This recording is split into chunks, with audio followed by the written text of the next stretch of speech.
septiembre de 1939, la Alemania nazi puso en práctica una nueva y devastadora táctica bélica que sumergió a Europa en los horrores de la Segunda Guerra Mundial. ¿Cómo pudo el recién creado ejército de Hitler cruzar Europa casi sin oposición? ¿Qué combinación de acontecimientos, nuevas tecnologías, estrategia y personalidades llevó a la serie de rápidas victorias ante oponentes poco preparados y aparentemente inferiores?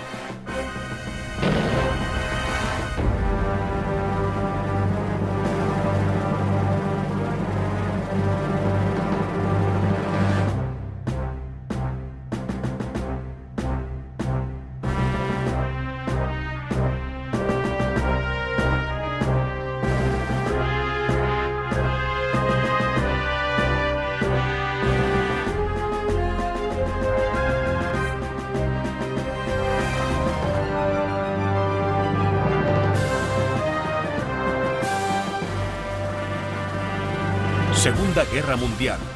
Guerra relámpago. Francia. Cuando Adolf Hitler subió al poder en 1932, se encontró con un país prácticamente en la bancarrota, que había sido despojado de su ejército y había perdido vastas extensiones de territorio fronterizo, como castigo por su papel en la Primera Guerra Mundial. La industria alemana también se había hundido.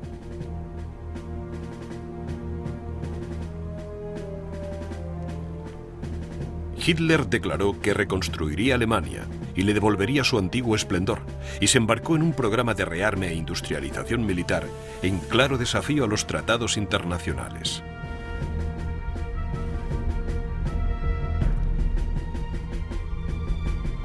Tras tan solo 5 años, el ejército alemán había pasado de unos escasos 100.000 hombres a más de 4 millones.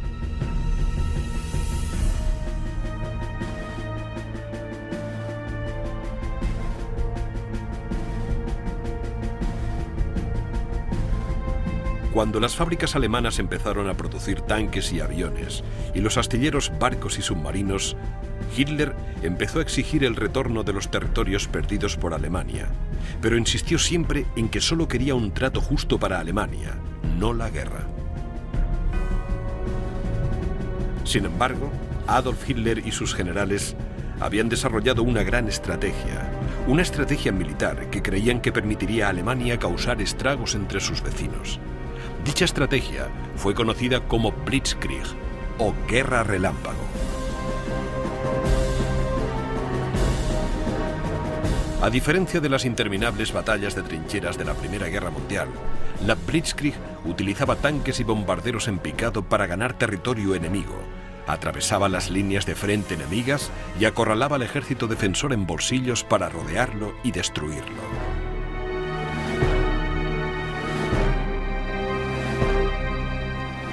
Enjambres de cazas alemanes aseguraban el dominio del aire y realizaban ataques sorpresa sobre los campos de aviación enemigos.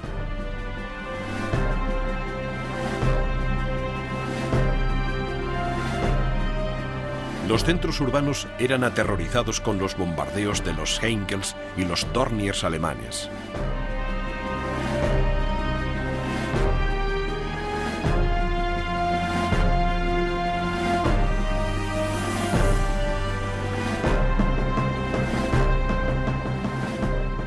Los tanques alemanes, conocidos como Panzers, con el apoyo de la artillería y los bombarderos en picado, se concentraban en la destrucción de centros de comunicaciones como vías de tren y grandes concentraciones de carreteras.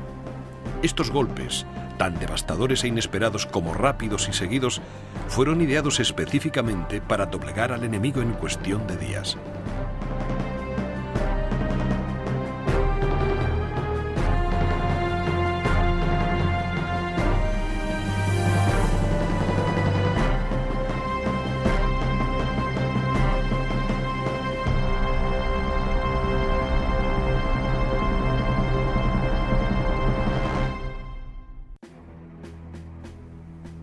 A través de la manipulación política, las amenazas en privado y la exhibición pública de su creciente potencia militar, Adolf Hitler había conseguido obligar a Europa a entregarle los territorios perdidos por Alemania sin disparar ni una bala. De la misma forma, naciones políticamente débiles como Austria y Checoslovaquia fueron incorporadas al Reich alemán. El miedo a repetir los horrores de la Primera Guerra Mundial hicieron que Gran Bretaña, Francia y la Unión Soviética no intervinieran, mientras Hitler moldeaba Europa Central para que se amoldara a su visión personal. Pero cuando Hitler invadió a su vecina del este, Polonia, el nuevo ejército alemán y su radical concepto de guerra, la Blitzkrieg, fueron puestos a prueba.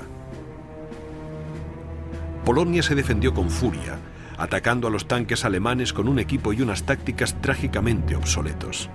Polonia perdió sus unidades aéreas y motorizadas antes de que éstas pudieran organizar una defensa eficaz. En tan solo 28 días, Polonia quedó completamente destrozada. Polonia había pasado a formar parte del imperio nazi. Sus gentes fueron confinadas en campos de trabajo y su industria reorientada para la fabricación de armamento para el creciente ejército de Hitler. A pesar de haber amenazado con tomar represalias si Hitler se inmiscuía en los asuntos de Polonia, Inglaterra y Francia no hicieron nada.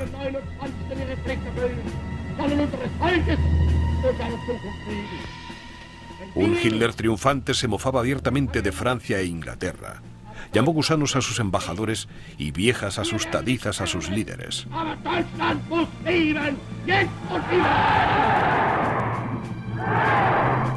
3 días después de la invasión de Polonia, los gobiernos de Gran Bretaña y Francia habían declarado la guerra a Alemania, pero se quedaron al margen viendo cómo Polonia era destruida.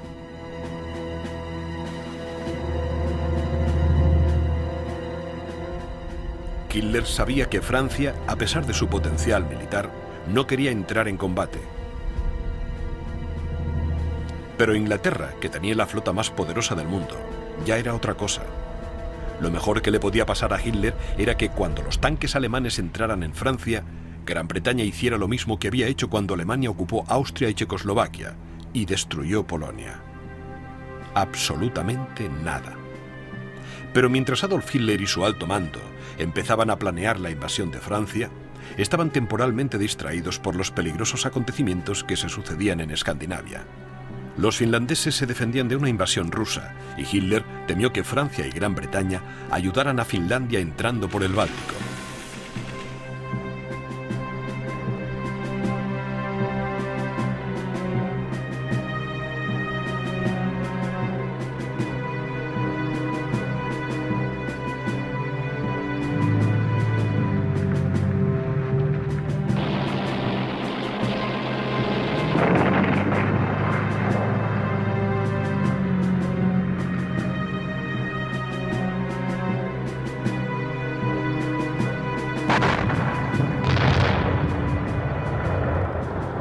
Pobre en recursos naturales, Alemania dependía de Suecia para que le abasteciera 2/3 partes del mineral de hierro que consumía, gran parte del cual era embarcado a través de los puertos noruegos. A finales de 1939, Francia y Gran Bretaña vieron claro que cortar el suministro de materia prima a Alemania sería altamente perjudicial para la maquinaria de guerra de Hitler. La clave para cortar el suministro de mineral de hierro a Alemania era bloquear la entrada al mar Báltico. Si se podían bloquear de forma eficaz los 160 kilómetros de aguas abiertas del estrecho que separaba Noruega de Dinamarca, Alemania quedaría aislada y, con un poco de suerte, la flota naval alemana quedaría atrapada en el Báltico. Cuando los planes británicos llegaron a oídos de Hitler, sabía que tenía que actuar rápidamente o se enfrentaría a un desastre. El Estado Mayor empezó a diseñar una estrategia para responder a los británicos y franceses.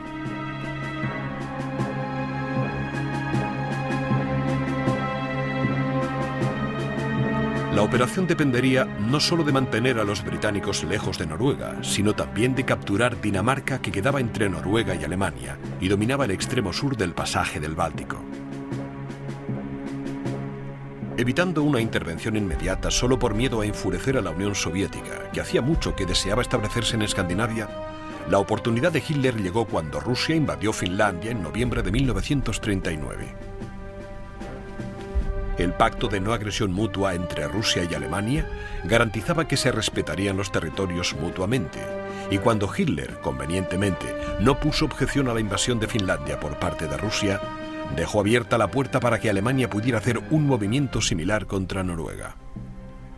Noruega era políticamente neutral y demasiado débil para frenar una invasión tanto de Gran Bretaña como de Alemania, pero por miedo a las represalias nazis, si se aliaban con los británicos, el gobierno noruego se opuso enérgicamente a la petición británica de sembrar un campo de minas a lo largo de toda la entrada al mar Báltico. También se negaron a permitir que tropas franco-británicas desembarcaran en suelo noruego.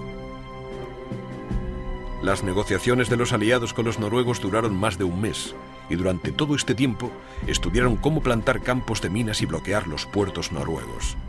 Pero por respeto a la neutralidad de Noruega, esperaron demasiado. La Marina de Alemania, como su ejército, había sido severamente menguada al término de la Primera Guerra Mundial. Para salvar tales restricciones, los alemanes habían inventado los acorazados de bolsillo. Pequeños, rápidos y maniobrables, estos barcos de guerra de magnífico diseño y fuerte blindaje contaban con todos los elementos de la tecnología moderna del momento, incluida una versión rudimentaria del radar de superficie.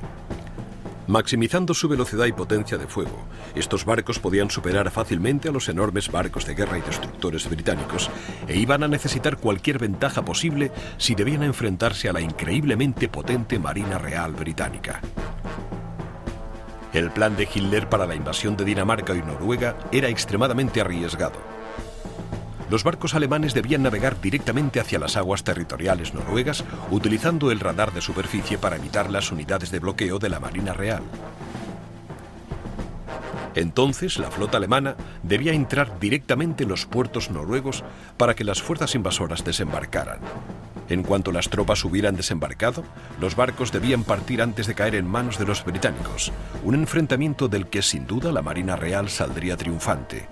Hitler se dio cuenta de que su única posibilidad de éxito radicaba en que una armada solamente podía dominar el mar si controlaba el espacio aéreo sobre sus barcos. El apoyo aéreo podía ayudar a defender los barcos ahuyentando las embarcaciones enemigas con bombardeos aéreos. Unos ataques bien coordinados y estrechamente controlados gracias a las avanzadas comunicaciones por radio alemanas habían sido la clave del éxito de la Blitzkrieg en Polonia, pero nunca se había intentado en el mar. Adolf Hitler explicó sus objetivos al alto mando alemán. Era una acción arriesgada. Toda la armada alemana estaba en juego. Mientras las fuerzas de tierra, mar y aire alemanas atacaban Dinamarca, la armada alemana atacaría 5 de las principales ciudades portuarias noruegas: Trondheim, Bergen, Kristiansand, Oslo y Narvik, de donde salían los cargamentos de metal de hierro tan vitales para Alemania. Teniendo en cuenta que la costa noruega tenía una longitud de 2.400 kilómetros, era una tarea imponente. La noche del 7 de abril de 1940 había luna nueva. Arropados por la oscuridad absoluta, 2 flotas alemanas, una navegando en dirección a Oslo y la otra hacia los puertos de la costa oeste de Noruega, emprendieron la marcha hacia la accidentada costa noruega. A pesar de la oposición de Noruega, los británicos habían decidido seguir adelante y plantar minas en las aguas territoriales noruegas. La flota alemana, equipada con radares de superficie de los que carecían los británicos, pudo detectar y esquivar fácilmente a la Marina Real. Pero las ventajas que les brindaban la oscuridad y los radares desaparecieron al amanecer.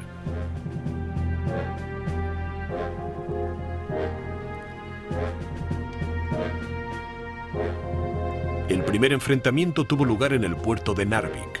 La flota invasora alemana, que incluía 10 destructores, ya estaba en el puerto cuando 5 destructores británicos la detectaron y abrieron fuego.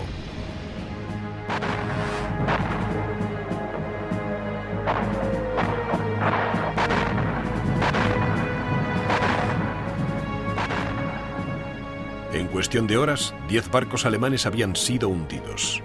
Sin embargo, las fuerzas invasoras ya habían desembarcado de todos los barcos y ahora Narvik estaba en manos de la Alemania nazi. En el resto del país, los puertos de Trondheim y Bergen cayeron prácticamente sin incidentes. En Kristiansand, las defensas del puerto podían haber vencido a los alemanes, pero no abrieron fuego porque confundieron la flota que se acercaba por barcos franceses.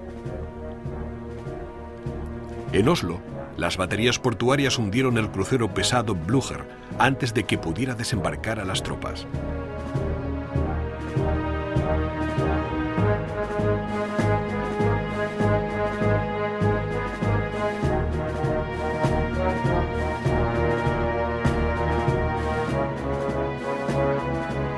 Unas horas más tarde, los paracaidistas alemanes aterrizaron en aviones de transporte de tropas Junker Ju-52 en el aeropuerto de Oslo. Se sorprendieron al comprobar que seguía en manos de los noruegos. Los paracaidistas esperaban que el aeropuerto y la ciudad ya hubieran sido tomados y les sorprendió tener que tomar el aeropuerto ellos mismos.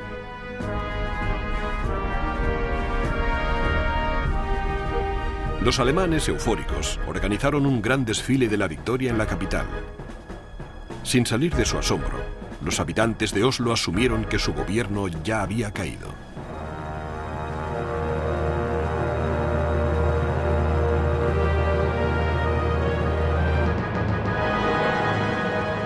Al anochecer del 9 de abril, solo 40 horas después del inicio de la invasión, las fuerzas alemanas ya controlaban todos los principales puertos de Noruega.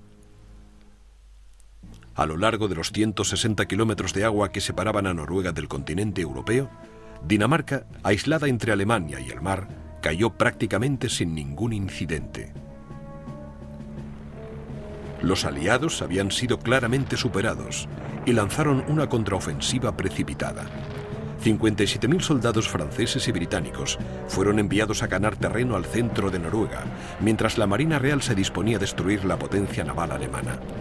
Durante las siguientes 3 semanas, con una serie de batallas navales devastadoras, la Marina Real británica infligió cuantiosos daños a la flota alemana.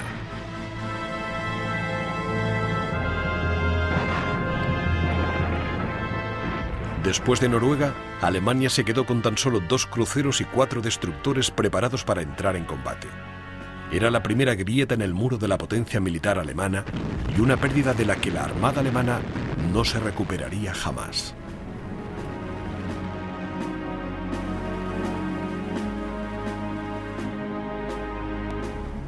En tierra firme todo era muy distinto. Cuando las tropas aliadas intentaron desembarcar y aprovechar la ventaja que tenían, toparon con una resistencia férrea de la infantería alemana y con enjambres de bombarderos en picado Stuka.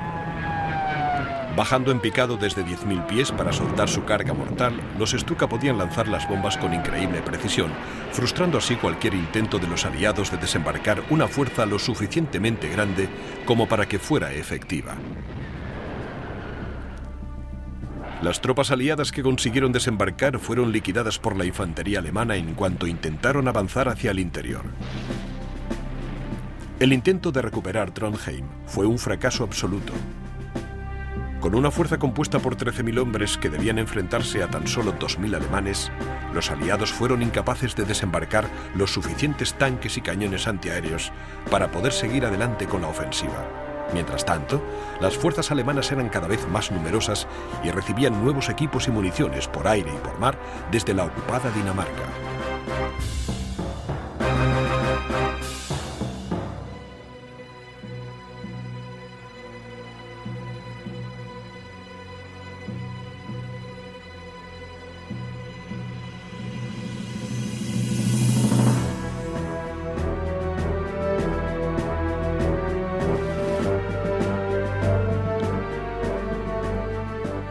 Los aliados solamente ganaron terreno en el puerto de Narvik, que fue capturado, y donde consiguieron mantener a raya a las fuerzas alemanas. Pero cuando se dieron cuenta de que era inútil mantener una sola ciudad cuando el resto del país estaba ocupado por fuerzas alemanas, los aliados destruyeron sistemáticamente las instalaciones portuarias y abandonaron Narvik en manos de los alemanes.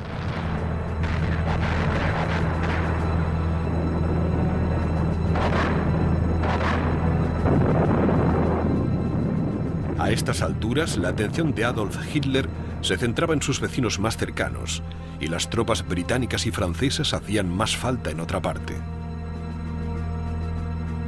Puede que los alemanes no estuvieran a la altura de la Marina Real británica, pero en general las tropas de tierra alemanas estaban mejor entrenadas y equipadas que las británicas y las francesas, y la estrecha coordinación entre las fuerzas aéreas alemanas, la Luftwaffe y la Armada alemana estaba reescribiendo las reglas de la guerra. Cuando Alemania había demostrado que la guerra moderna dependía de las últimas tecnologías, empleadas en una serie de ataques rápidos y móviles, la mayoría de los países continuaban desperdiciando sus recursos militares en conceptos desfasados. En 1935, los franceses habían presentado la primera división acorazada pesada del mundo, pero no habían sabido explotar el potencial de la guerra de tanques en solitario. Se limitaron a repartir todos los tanques entre las divisiones de infantería. En 1938, el jefe de las Fuerzas Aéreas francesas visitó la fábrica de aviones Heinkel en Alemania. Dicha visita formaba parte de un elaborado plan para impresionar al mundo con el poder de Alemania. La propaganda funcionó. Cuando les dijeron que Alemania producía más de 3.000 aviones militares al año, los franceses no se atrevieron a admitir que Francia solo podía producir 600 en ese mismo periodo de tiempo. Los problemas de Francia iban más allá de su mera capacidad de producción. Con la carga de un gobierno inestable y constantes crisis sociales, la dirección política y militar francesa era un constante vaivén. Nadie estaba en el poder el tiempo suficiente como para establecer una política defensiva coherente. Los agitadores políticos, tanto los simpatizantes nazis como los comunistas, interrumpían y saboteaban la producción militar francesa.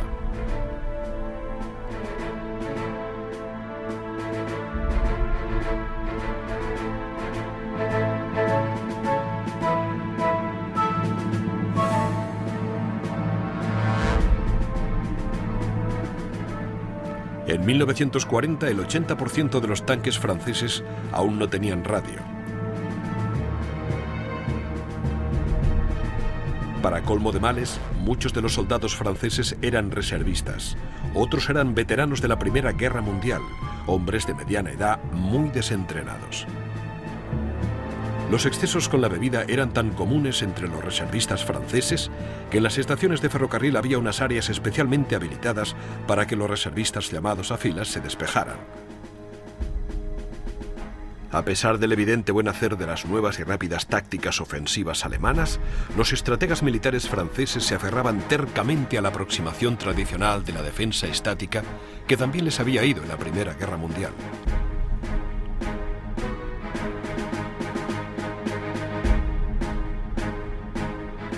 El signo más evidente de la aproximación francesa a la guerra fue la línea Maginot, una serie de enormes fortificaciones hechas de hormigón reforzado que se extendían a lo largo de toda la frontera franco-alemana.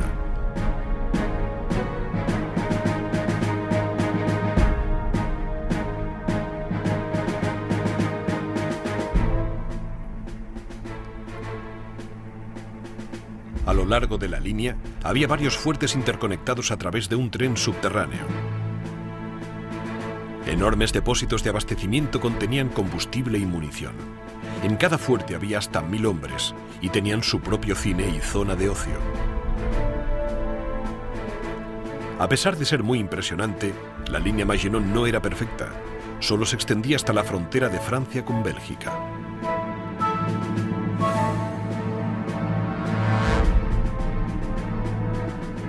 Aunque en la Primera Guerra Mundial los alemanes habían atacado a través del plano terreno de Holanda y Bélgica, los franceses creían que su ejército, con ayuda británica, podía repeler cualquier ataque que viniera a través de la frontera belga. Sin embargo, la línea Maginot se convertiría en un ejemplo perfecto de futilidad.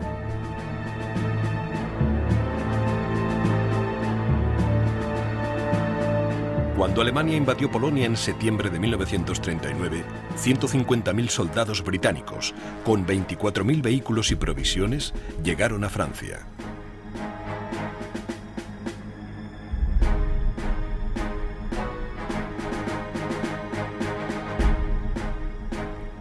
Gran Bretaña y Francia creían que Hitler no estaría tan loco como para atacar la línea Maginot, sino que avanzaría más por el norte, probablemente a través de Bélgica. A pesar de la preocupación de los británicos, los franceses estaban seguros de que los alemanes no intentarían atravesar el denso bosque de las Ardenas, que se encontraba entre el extremo norte de la línea Maginot y Bélgica.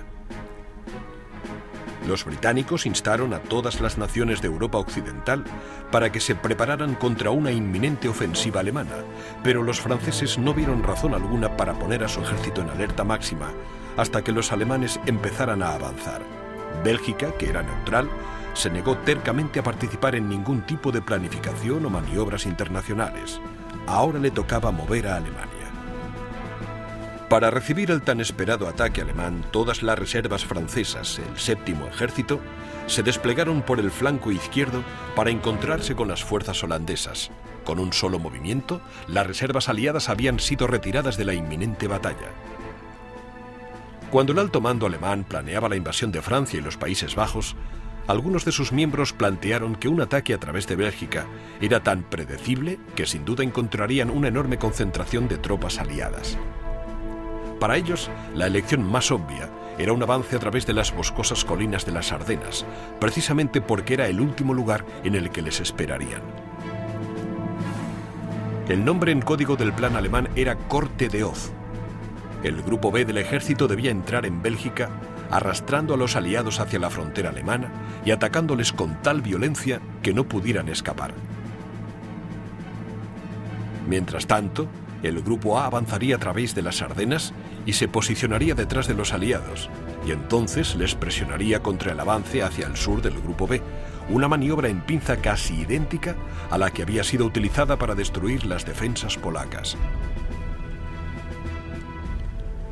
Mientras los aliados sucumbían entre las dos fuerzas principales alemanas, el grupo C iniciaba un ataque a la línea Maginot. Como en todos los ataques de la Blitzkrieg, la coordinación y la sorpresa eran los elementos clave. Durante la primera semana de mayo de 1940, turistas alemanes empezaron a acampar cerca de los principales cruces de carretera y puentes de todo el pequeño Principado de Luxemburgo y cerca de la frontera belga. Sorprendentemente, no se interrogó a ninguno de estos campistas, a pesar de que la inteligencia militar informó de su presencia al gobierno francés. Poco después del amanecer del 10 de mayo, las tropas holandesas que vigilaban un puente cerca de la frontera alemana detectaron lo que parecía ser un batallón de soldados holandeses escoltando a un grupo de desertores alemanes. En cuanto las tropas se acercaron al puente, abrieron fuego contra los guardas holandeses y tomaron el puente. Justo detrás de ellos venía una división Panzer. Había comenzado la invasión de los Países Bajos.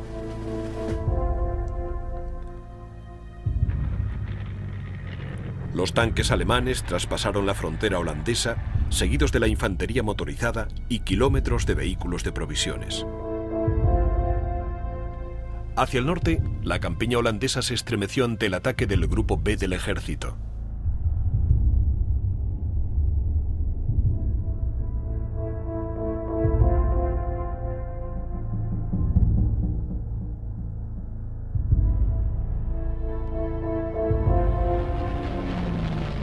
Escuadrones de cazas Messerschmitt y Stukas alemanes atacaron los campos de aviación.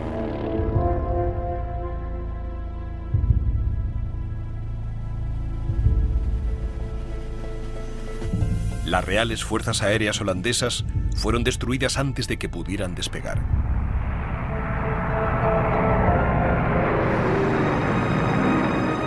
Después de los primeros ataques llegaron hordas de tropas por vía aérea. Más de 4.000 paracaidistas bajaron de los cielos. Una vez en tierra, plantaban minas, arrasaban las terminales de ferrocarriles y sembraban el miedo, el pánico y el caos entre los holandeses y su precario ejército.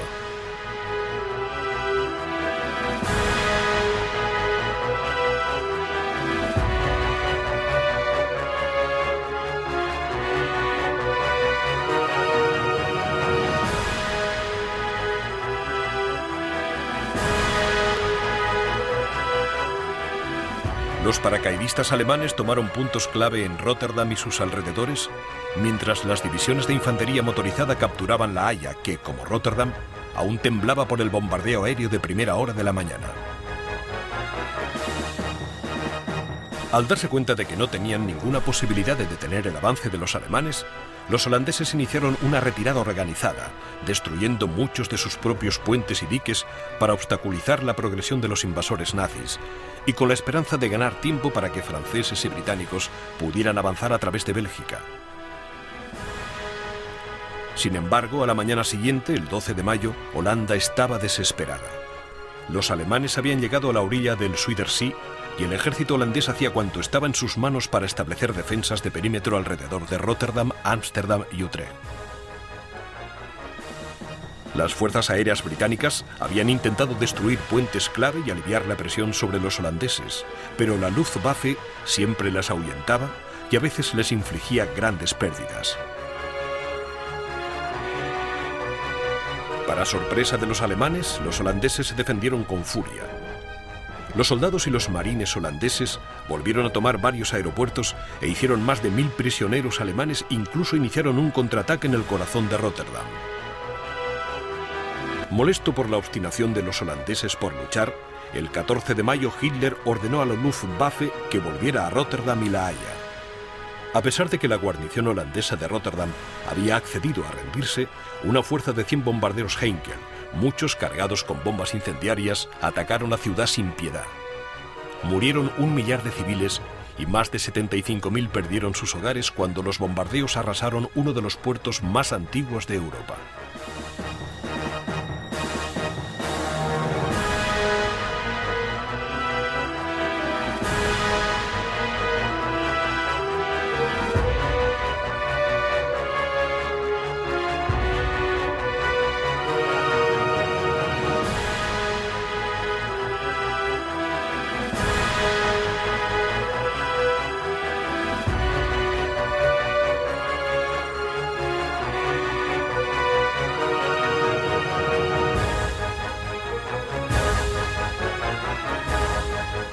En pocas horas, los tanques alemanes tenían el camino libre para asegurar las ruinas de Róterdam.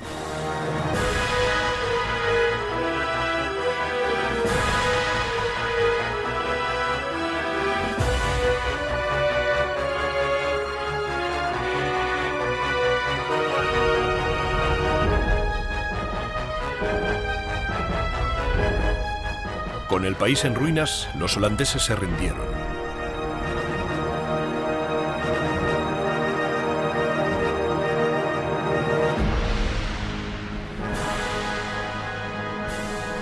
En el sur, la defensa de Bélgica dependía de una línea de potentes fuertes. Situado en uno de los puntos de acceso más delicados de la frontera de Alemania con Bélgica, el fuerte más imponente era Ibn Imael.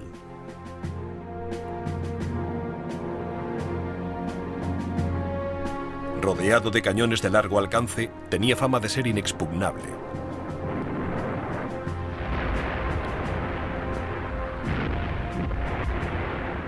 Cuando Hitler y sus generales estudiaron los planos de este fuerte belga, Hitler dijo: «El techo es tan plano que parece un prado. Los planeadores pueden aterrizar en él». Cuando las primeras tropas alemanas cayeron sobre Holanda la mañana del 10 de mayo, en Bélgica, aviones de transporte Junker soltaban 42 planeadores, cada uno con 10 hombres. 31 de los planeadores descendieron en silencio para tomar puentes y pasos fronterizos, mientras los 11 restantes se posaban suavemente en lo alto del puente Ibn Imael. Al cabo de 10 minutos, 9 de los cañones del fuerte habían sido destruidos. A la mañana siguiente, el fuerte se rindió.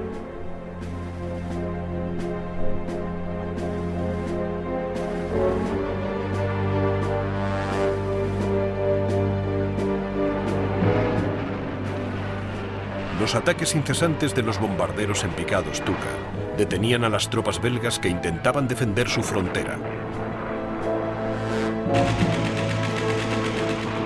Mientras la situación en Holanda continuaba deteriorándose, tropas francesas y británicas se apresuraban hacia el norte en un intento de bloquear el avance de los alemanes. Sin embargo, las carreteras ya estaban saturadas de refugiados que se dirigían al sur, escapando de las tropas alemanas, obstaculizando casi por completo el avance de los aliados.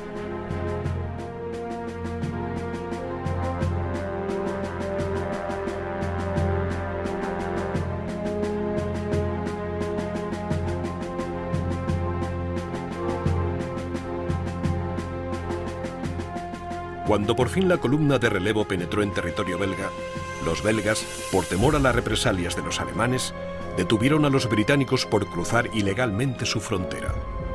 Mientras volaban desesperadamente sus propios puentes, cruces de carreteras y líneas de ferrocarril para retardar el avance alemán, los belgas finalmente sucumbieron a la presión y accedieron a aceptar la ayuda que les brindaban británicos y franceses. Por desgracia, el mal ya estaba hecho. Con las prisas por avanzar hacia el norte, los aliados abandonaron las líneas defensivas del bosque de las Ardenas, justo como los alemanes esperaban que hicieran.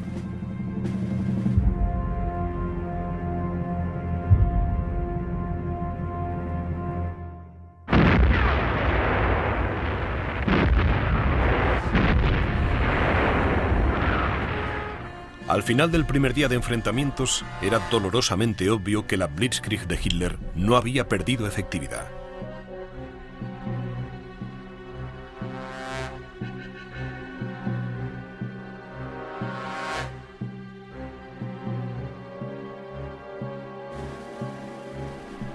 Las filas holandesas y belgas eran un caos cuando británicos y franceses se esforzaban por llegar a la línea de frente.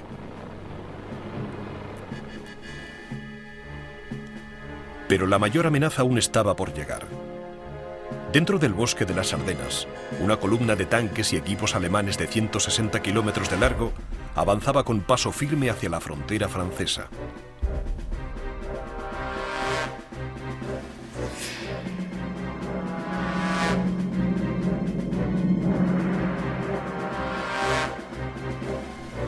El dominio del aire era crucial para el éxito continuado de la Blitzkrieg alemana. Enormes formaciones de cazas Messerschmitt mantenían a raya a los aviones aliados, mientras los Stukas y los bombarderos atacaban a las tropas, enclaves armados y los principales objetivos militares en tierra.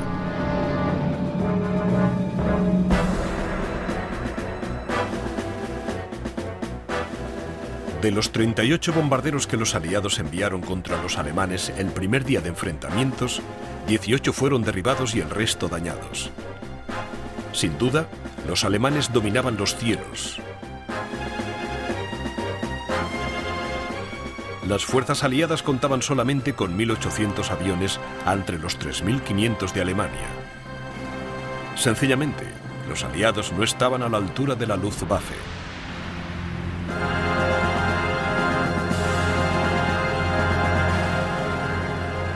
Aunque los aliados aún confiaban en poder restablecer una línea de defensa a la altura del río Mosa, no sabían que el mayor ejército motorizado del mundo estaba cruzando las Ardenas.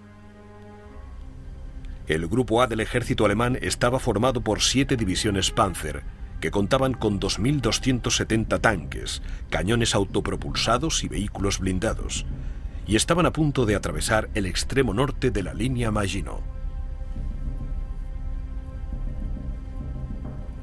Para evitar que los aviones aliados descubrieran esta lenta y enorme columna, los Messerschmitt ocupaban constantemente los cielos por encima del Grupo A.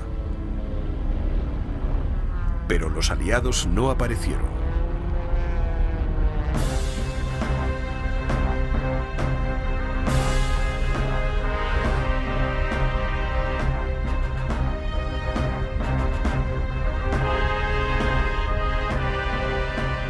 Había pocos controles de carretera, ningún cañón antiaéreo y ningún enclave antitanques.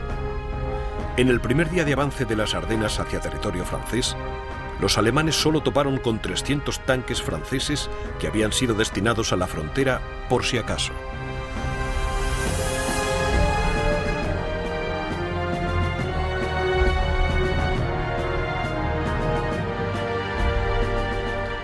Seis de las 7 divisiones Panzer no informaron de ningún movimiento en todo el día.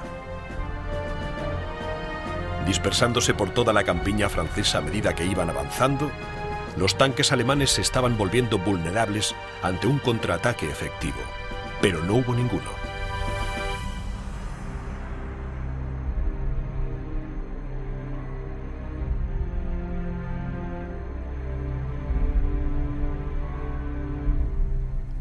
Detrás de los tanques iban el resto de elementos motorizados y la artillería. Finalmente, la infantería alemana llegó a la seguridad del territorio ya despejado por las unidades acorazadas que la precedían.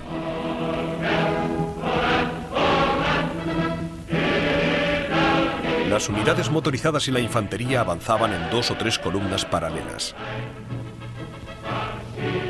Teniendo otras columnas cerca, las unidades se podían ayudar mutuamente cuando fuera necesario. El 12 de mayo, las unidades Panzer habían llegado a Almosa a lo largo de un frente de 130 kilómetros desde Dinant hasta Sedan. Habían avanzado 120 kilómetros en 3 días. Entonces, el comandante en jefe Heinz Guderian recibió la orden del alto mando de detener el avance y esperar a que llegaran refuerzos. Como creador de las fuerzas Panzer, Guderian enfureció por tener que esperar. Para él, los retrasos de cualquier tipo eran totalmente contrarios al concepto de Blitzkrieg. Mientras tanto, los bombarderos en picado Stuka, utilizados como artillería aérea, arremetían contra posiciones de infantería y baterías de artillería, enclaves armados franceses. La moral de los franceses empezó a flaquear ante un ataque incesante contra el que parecía que no había defensa posible. Al acabar el día, Sedan, a 16 kilómetros de la frontera francesa, era un montón de ruinas. El ataque fue tan intenso que las tropas de la línea de frente no consiguieron retirarse y las unidades de reserva fueron incapaces de avanzar para ayudar a la abrumada defensa. El mando francés estaba paralizado. Con la caída de Monthermé, las defensas francesas quedaron completamente divididas. Los alemanes abrieron una brecha de 80 kilómetros en el frente y la resistencia francesa empezó a desmoronarse a medida que los imparables Panzers avanzaban hacia la costa francesa. Cuando los alemanes encontraban oposición francesa, solía ser débil y desorganizada.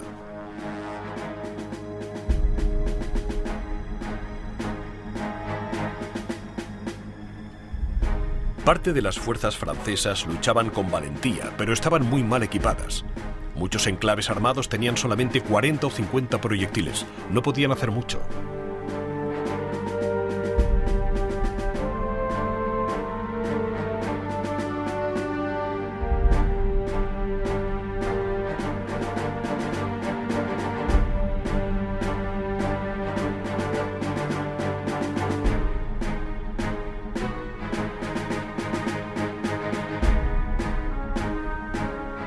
Otras facciones del ejército francés no salieron tan bien paradas, especialmente reservistas de mediana edad, poco preparados, que a veces rompían filas en cuanto aparecían los alemanes.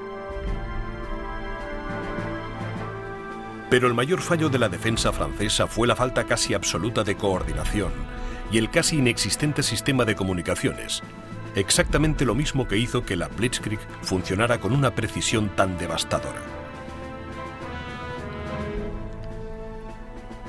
Después de 3 días de desastrosas derrotas, la estructura de mando francesa empezó a desmoronarse. Los oficiales abandonaban a sus hombres en el campo de batalla o insistían en que habían recibido órdenes de retirarse. Las tropas en retirada advertían a las unidades de reserva que se dirigían hacia el frente. Los alemanes están allí, no vayáis. Los refugiados llenaban todas las carreteras. Al atardecer del 13 de mayo había más de 2,5 millones, una masa perdida y sin rumbo que colapsaba las carreteras e imposibilitaba cualquier tipo de movimiento de tropas.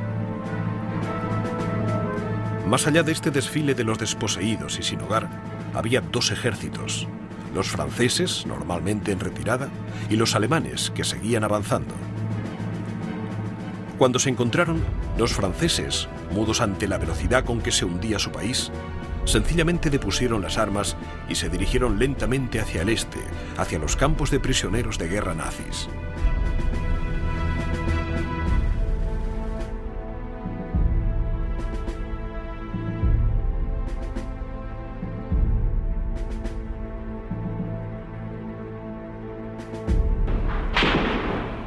A medida que se veían obligados a avanzar hacia el mar, estaba cada vez más claro que solo un milagro podría salvar a decenas de miles de soldados aliados de ser rodeados y aniquilados por el fuego concentrado de los tanques, armamento pesado y bombardeos alemanes.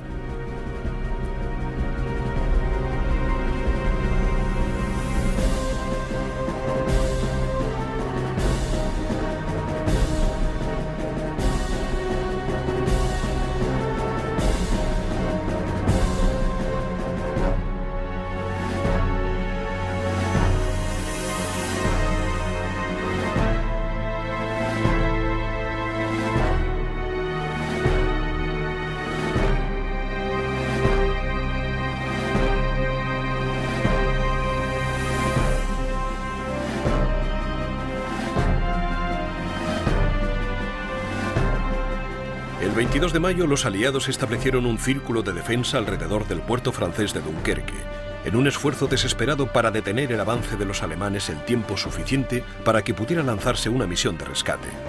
En Londres, el almirantazgo británico reunió con dificultad una flotilla de barcos para evacuar a las tropas acorraladas en la playa. Pero la salvación les llegó de una fuente mucho más inesperada.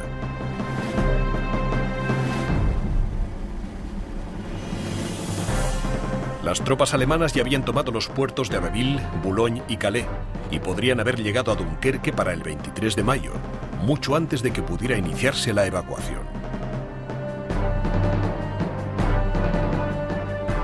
Sin embargo, por primera vez, Adolf Hitler dudó. Le preocupaba que sus tanques pudieran quedar atrapados en las marismas de los alrededores de Dunkerque. El mariscal del aire Hermann Göring deseaba tener el honor de destruir a los aliados con la Luftwaffe. Mientras Hitler meditaba su siguiente movimiento, el avance alemán se detuvo.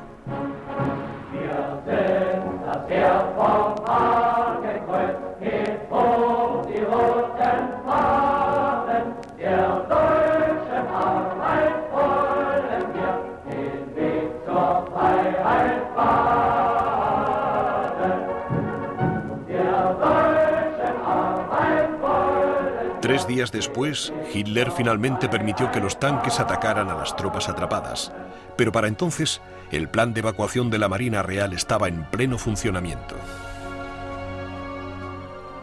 Una armada de destructores, secundados por más de 600 naves de menor tamaño que debían llevarse a los hombres de las ruinas carbonizadas de Dunkerque, estaba cruzando el canal mientras cientos de cazas de la RAF acudían en su defensa.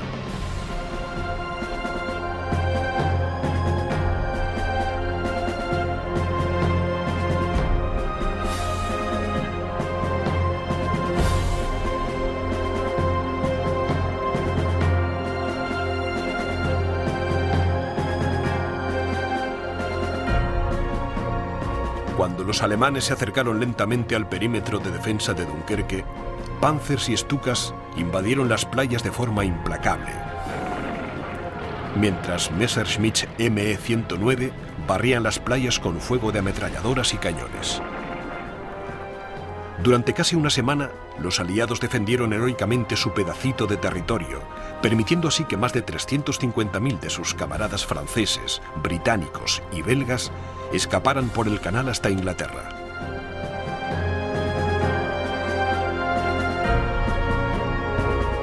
Cualquier tipo de embarcación pequeña, buques costeros desarmados, barcas de pesca y vapores de recreo se unieron a la tarea, soportando valientemente los rabiosos bombardeos y fuego de artillería alemanes.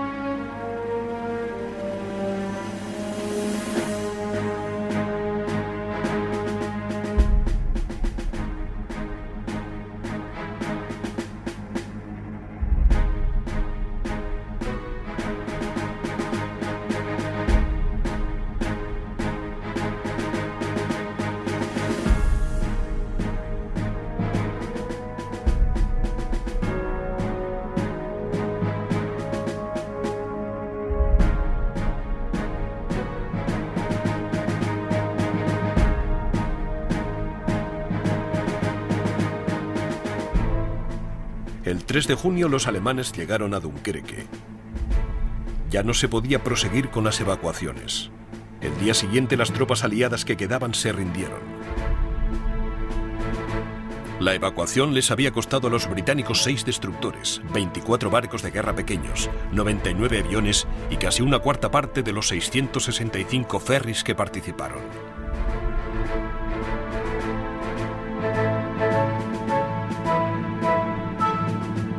En París, el pánico había llegado a las capas más altas del gobierno.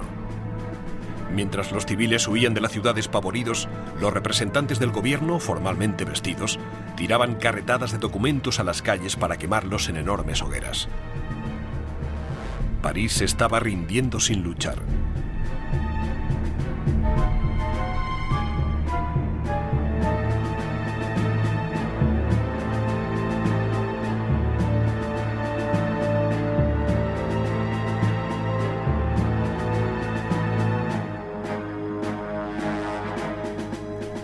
Las tropas alemanas ocuparon la capital de otro país y su líder estaba exultante. La toma de París era uno de los objetivos principales de Adolf Hitler y él y su alto mando estaban tremendamente orgullosos de su conquista.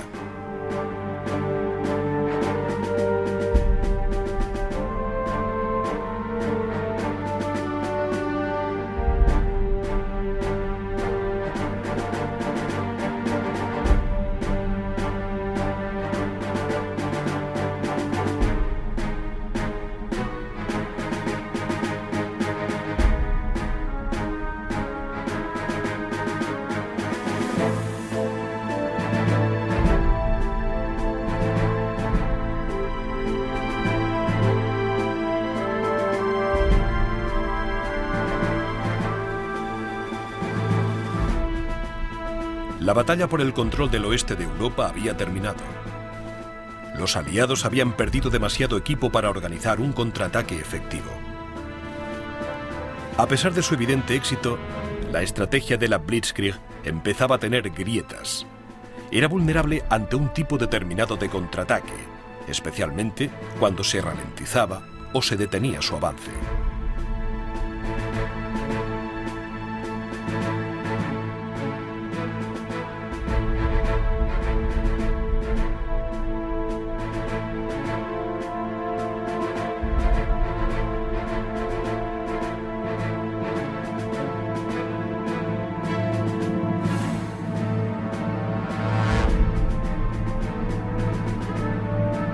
Dunkerque fue una pérdida estratégica que podría haberse evitado si Hitler no hubiera vacilado. Pero Adolf Hitler aún debía cometer sus errores más importantes.